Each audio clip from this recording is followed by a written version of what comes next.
Hey everyone, it's UpNorth Collectors here. We are opening up 20 random packs, mostly all hobby packs. I think there's a couple retail that would be Topps Chrome Update packs in here, but rest are hobby. Waiting for some new stuff to come out. It's been pretty slow. Topps Series 1, the only new release this year, so we are waiting for Heritage to come out. That comes out later in the week. And then, trickling in after that, there's some opening day, but that's always, more of a fun thing, but hits in there are pretty random at best. Hard to pull. Yeah, because we have opening day and then Heritage is coming out, and then after that, the next one would be like Topps Tribute, maybe. That usually comes out pretty early, and then Gypsy Queen comes out pretty early on, but it usually is like a month break before something new comes out. Yeah, and this year it's very, very late, like everything. Well, and you just don't know when stuff's coming out. No, and it gets pushed back. Yep, all the time. We got Heritage High and Bowman. And then, of course, with baseball having a delayed start, possibly a no season or super short season, who knows? It could be interesting.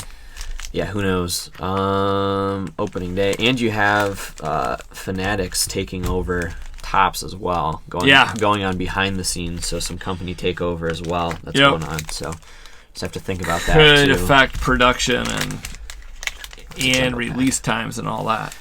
Then we've got a Pro Debut Hobby Stadium Club, Heritage, Dunruss, another Heritage, and a Series 2 Jumbo. Let's go ahead and start with 2021 Topps Heritage, 2022 Topps. Does that come out today or does that come out on Friday? Friday, I think. Yep, okay. Friday. I don't know anything about the set yet. I haven't looked into it. Yeah, this is minor league. Yep. Riley Green, traded. He's on the Rays, Nwogu, Farah, Cassie. I don't like the traded thing they did ugly on the front. They should have done it on the back or something. But I think that's just how the year was. Or the they usually mimic, right? It's like the traditionalist thing. Yep. Ichiro, Altuve, Dunruss should come out fairly well. Again, it's hard to know. I guess it was delayed by a month. That's what I heard. That sounds about right. Maybe the source was not reliable, but I heard it was a month. That stuff is usually kind of fun. It's not it's not great, but it's entertaining at least. Yeah, and the hits in it are usually pretty interesting. Yeah. Didn't we get a... Oh, no, that was Optic where we got a Soto auto. Yeah, right. I was trying to... Because we pulled some decent stuff we pulled some decent stuff out of some of the Panini products. Yeah, it is always interesting to see what they put in there, but... Yeah, so we'll see. People, baseball, because they put in they signed something today, or not today, but on like Tuesday or something. You see like the new rule changes like might come into effect with they're gonna put a pitch clock in. They're gonna eliminate the shift, so there's no more shift. All right, I heard about that. Is that actually gonna happen, or is it just I didn't fully read into it, but it sounds like it's like on the table. It's sort of going to happen, I guess. It's on the table, basically. But basically, you can't shift. There's like a defined zone that players can go in based on the position that they're entered as. So, which is very interesting. Well, trying to make it more exciting for, hitting. Yeah. It's just, it's different for sure, especially when I'm not a fan of the shift at all, just because it limits action in the game. I mean, it's just always nobody's going to get a hit. But at the same time, batters don't adjust to it. It's kind of funny that everybody says, "Why don't they bunt?" And I'm like, they should. But yes. Anyway, so that'll be interesting. I just hope that they end up playing baseball. Right now, it sounds like again they're still like some insane amount of money apart, like millions of dollars apart. Yeah, it's crazy. So, Clark Schmidt, purple, Nolan Ryan, and a Nate Lau. Well, baseball has a bad history of, blowing their season because of this stuff. Yeah. Waters, this stuff, I think we say this every time we open these, but Pro Debut is fun this year. Yeah, Pro Debut is a good set this year, especially since they started making them the same design as the, Series 1. Before they had their own design and they didn't look all that great. I know. I agree. Kranick, Kershaw, Barrios, Williams, Hedges. There's an Ichiro. 87. Trevor Story.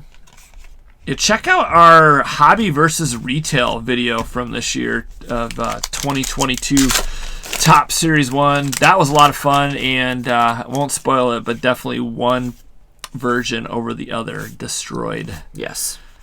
It was definitely interesting. It gives you some kind of good insight on what Series 1 is like. Heritage will be interesting too. Heritage retail in the past has been really, really good, but it's hard to know. People have a love-hate with Heritage, and I understand why. I mean, you can open a hobby box and feel like you get nothing out of it. And from a video standpoint, definitely not a real exciting. It's a sleeper. Yeah, video. Like you'll fall asleep watching people open Heritage. Hedbert Perez, 40-man futures. It's not a bad one. Carlos Colmenares and Milcar Perez. I heard somebody talking that knows prospecting very well. Big prospect guy talking about how Bowman Chrome right now is still kind of under the radar because people are so focused on the Bowman draft class. That stuff, so I think there's some deals to be had out there. I mean, not like super cheap, but if things haven't. I think the market slowed down a tiny bit in wax, not in all sports, but there still could be some deals out there. And they're still really expensive. But yeah, assuming the market's going to go up, right? Well, let's check the backs of these.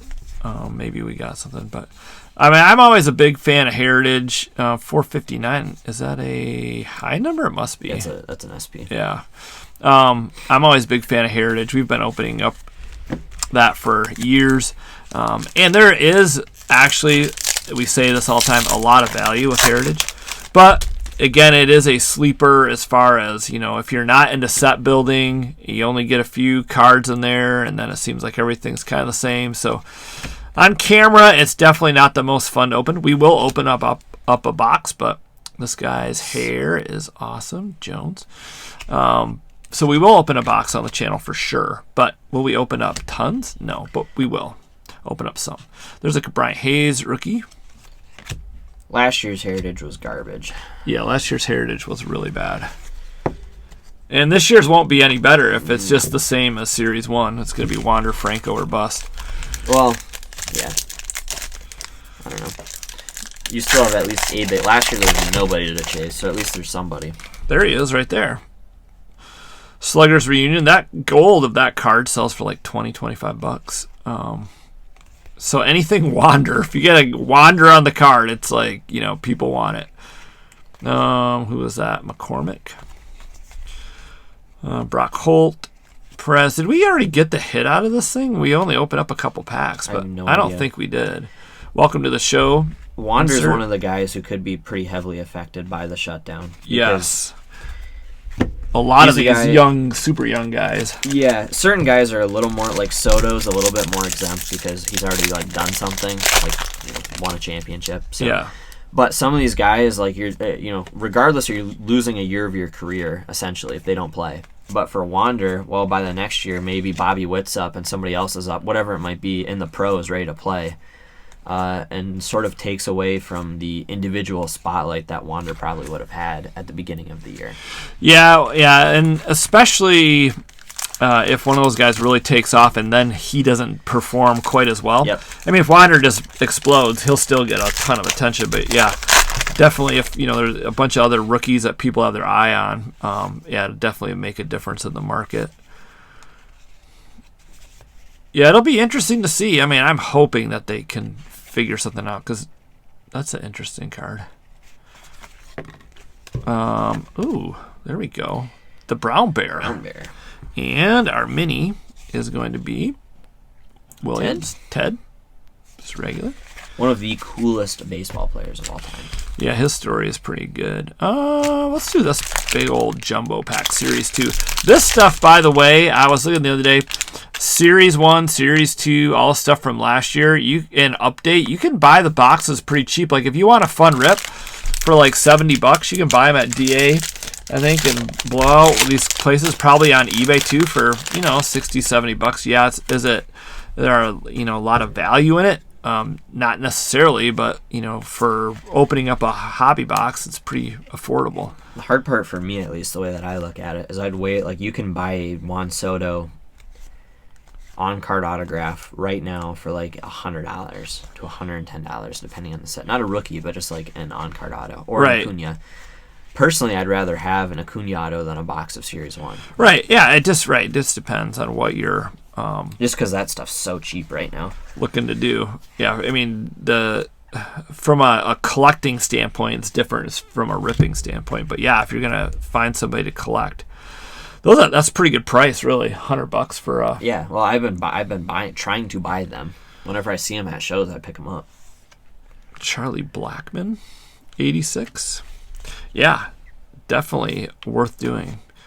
And even if there is a strike and those guys come back, or no season or whatever, they're bound to play good again at some point. I mean, unless they totally lose it over a year. I mean, that is unlikely with the talent of those guys. But and I heard the guys today from Ryan from Card Collector 2 was actually talking about on the Card Talk podcast today. Kind of Bowman. The same thing that I think about it, but he said that at Dallas he never buys. Not never, but he doesn't really buy baseball very much. Sure. But he's been buying baseball because he's like, well, you can buy a Soto auto for $110, or you can buy a John Morant PSA 9 that there's like thousands of for $100. So Right. What are you really getting more for? Like, what's more scarce at $100? And yeah, I mean, the thing is, it's an interesting comparison. No, it's always the herd mentality. Everybody's going after what's hot. And, all collectors that have been in this a long time and are passionate about it will tell you got to zig and zag. You got to move the other direction. Zig when other people zag. Right, exactly. You got to... Right, so I said the wording You just wrong. said the word. I said zig and zag. Yes. Right, you got to zig when other people are zagging. In other words, if everybody's buying basketball cards, maybe look at football or baseball, or everybody's buying baseball, or if everybody's buying autographs or slabs, just look around. There's deals to be had because there's only so much money to go around. What is remarkable right now is how hot football still is. Yeah, football is very hot. I sell more football still than anything. And 3 years ago, these are nice inserts, by the way. They did a good job with those. When we used to open up almost all football, you pretty much wouldn't sell a football card from like February to it's slowing right down when the draft happens. Then all of a sudden, for a few months, it just nothing. All right, here we go. Do we have anything in here? I don't think so. But yeah, go back and watch like old videos on football cards. It's like there'd be a big drought of selling in like this month. So what do we have here? Die cut. That's cool. I like these die cuts. You get like, what are these? One a box or something? Or two? Two a box, I think, yeah. One per mini box. Christian Yelich and JD Martinez refractor. So nothing crazy in that break. I mean, we've had videos like this. If you go watch our random pack breaks, we've open up 20, 30 packs and hardly got anything, and we open up 20, 30 packs and we get like 5 hits. That's just how it goes. That's why it's random packs. It's fun, but yet you're not always guaranteed something. These are all out of hobby boxes that we bought sealed, and so we just have them on the shelf and use them for other breaks, and we just keep adding to it. So some of the hits have been pulled, some not, and we don't know what's in the rest of the boxes, but we'll find out in the near future. Please like, comment, and subscribe, guys. Thanks so much for watching. We'll post more videos soon, so stay tuned for those. Hit that little bell icon, and you'll be notified when we post them. All right, take care. Have fun collecting.